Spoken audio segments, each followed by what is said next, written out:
Hello again. This is example 2. If you want the pre-ramble about why we're doing it, go watch example 1. But we're finding the intersection points of two polynomials algebraically. And what that means is we're going to find the 2 points where, for the same x value, the two polynomials have the same y value. Okay? The way we're going to start that is by setting the polynomials equal to each other. X plus 5 times x minus 2 equals 2x plus 1 times x minus 2. Whew. Okay, this time I don't need to put a 1 in front because I've got something else here. I've got this 2x plus 1. It's not just something by itself. I'm going to take it away, though, from both sides, just like last time. Like, I need to get 0 over here, so I'm going to just subtract away this whole thing. This whole thing that's on the right-hand side, I'm going to subtract it away from the right and from the left side of my equation to get 0 on one side. There's a lot of writing. Whew. Okay, if I do that, on the right, I'll have 0 because I add a thing and then I subtracted away that thing. And on the left, I will have x plus 5 times x minus 2 minus 2x plus 1 times x minus 2.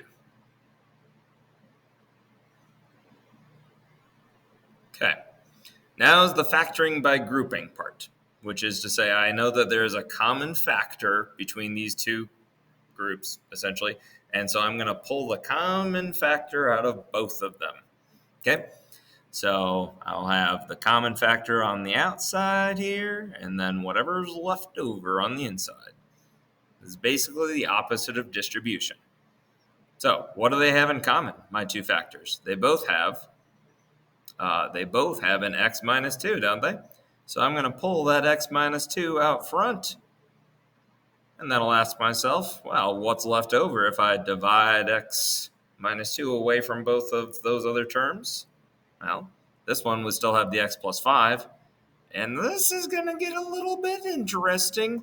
But the other one would have minus 2x plus 1. Yeah? Ooh, okay. Kind of a double parenthesis thing going on there. Can you do that? Yes, you can.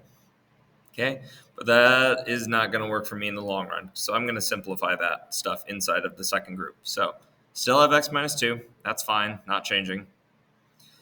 If I have a negative sign outside of these parentheses here, remember that kind of distributes the negative sign to everything inside, which will effectively change everything in there to the opposite of what it is now. So I'll still have x plus 5, but it will be minus 2x minus 1 equal to 0. Oh, I'm so close to running out of space here. And then for my last line, x minus 2, still there. And simplifying what's inside of here, we'd have what? Negative x plus 4 equal to 0. And then, at this last step, I ask myself, what x values make this equation true? That is, what numbers can I plug in for x and have the whole thing equal to 0? Well, how about x equals 2 and x equals 4? Right? If x equals 2, then the first group turns into 0, and then you multiply by 0, and the other one doesn't matter. And in the second group, if x equals 4, then if I plug in 4 into both equations, then the whole thing equals 0. So actually, I don't really like the way I did that. I'm going to instead just say, well, those are the x coordinates for my two intersection points. 2 comma something and 4 comma something. And since this is a multiple choice question, I can kind of see where this is going, but I'm going to show you how at least one of them works. So let's say I wanted to find the y coordinate. I would choose one of the equations, it shouldn't matter which one, and I would replace all of the x's with one of these numbers we found. So I'll choose the second equation, and I will put in the number 4. Why not? Okay, let's see how that goes. g of 4 equals 2 times 4 plus 1 multiplied by 4 minus 2.